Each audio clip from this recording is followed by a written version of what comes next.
let me do an example of that. Actually, when we were talking about pigs, and we were talking about the surprise, I thought of something, which is a poem that I wrote quite a long time ago in the book, believe it or not, and this is an example of working all day on this poem, and just that's in the days when I used to be able to work 4 days a week, put in 40 hours, but then have a day to myself. So working on it, and thinking that it was done, but coming back to it, and all in the same day. And finally, toward the end of the day, the ending emerged, and I was absolutely shocked. But I thought that's the end. So that was something I didn't see We didn't coming. expect. Yeah. So it's called Evening in the Village of Also God, and it actually took place in the event that inspired it. The inspiration was many years ago. I traveled and I was in Budapest with some friends, long time ago, and we were, just visiting a mutual friend, group of us, who actually lived there, who was Hungarian. And he had said to us, why don't you just take this train from the capital out to where I am, and the name of the village looked like it said Also God, but of course it meant something else. And we got off the train, and it was a spring evening, and it was just beautiful. But he was telling us about some of the things that he would do in the village, and so that's all contained in here. Okay, great. Across train tracks on a white backdrop, a sign for your town, Also God. A dog runs up and begs a scratch. Cherry trees in bloom loose a fluttering fruit perfume. You tell how deer sometimes steal to your back fence, how bees buzz with such zeal you can't sleep, how every birthday you roast a pig, invite the whole village, twigs from the trees, sacrifice to the fire, when late at night it threatens to go out. Then and there I know the shaky feel of spring, when buds open under a full moon and bees navigate by unnatural light. Host, I hope you will forgive if tonight I dream I am the white-hot pit, the slaughtered pig.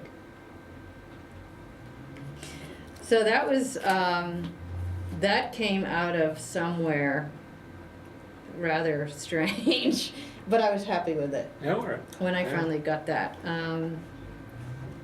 It's kosher to me. Okay, cool. And another one, since we've mentioned Richard Howard a few times, he took this one, followed, let's see, where did he put this one? I forget. Oh, it'll be up front, hang on. He published this one, so this is the first book, Hands, and this is literally... When did that come out? So this came out in '92, and, this is the, oh no, that's a different one.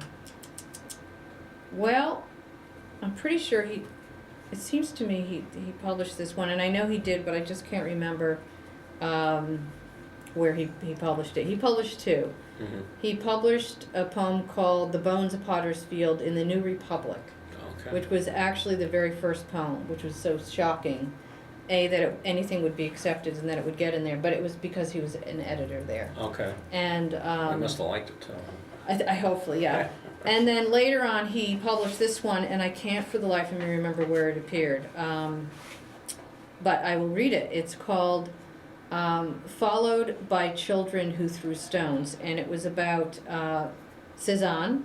Okay. And I had gone to see a show, I think it was in New York. Okay. And anyway, on his daily walk to the studio, Monsieur Cezanne's ordinary apples bulged like genitals in his front coat pockets. He'd rise with the milk blue spill of dawn, coarse cloth drawn over goose flesh, and inhale with his 5 rapacious senses the bruised return of the Auvers sun.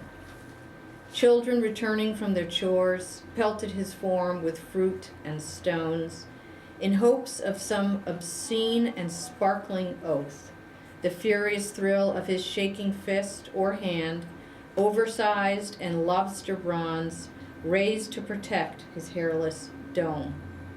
There was almost a comfort in this, their ritual of hate and faithful ignorance, wearing the same faces of the Parisian critics.